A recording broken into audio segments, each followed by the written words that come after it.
noma kanjani dali wami eke ngikushiye.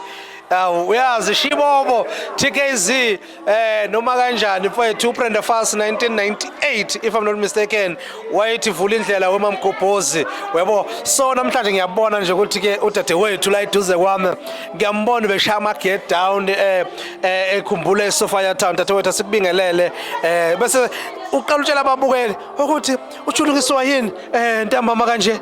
Siyashaya phakathi siyashaya kuyafika kumnandi kuyarock akudlalwa la. Dlalwe zethu. Usindi waSosibo ngisuke eBluff Thekwini. Ngizwe nje kuthiwa kune vintage. Ngathi ngiyakhona lapho. Eyethu lento eyethu. Mhlawumbe ke ama-2K. Awadingakala ama-2K la kudingakala thina.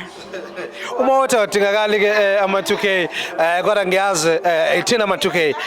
Ngifuna ukuchecka nje dadewethu ukuthi since usuku liqalile manje sicishe kuyolivala njengamanje usuku ithini nje i-feeling yakho ikakhulukazi ke ngosuku lwamhlanje. Bekumnandi kakhulu sembe bekumnandi kusamnandi namanje futhi kusazoba mnandi. Angiyisoli ngokusuka eThekwini ngize Friday. Hayi kumnandi today. Nasiyabonga kakhulu dadewethu ngesikhathi sakho siboleka sona. Ngiyabonga kakhulu nami. Danke.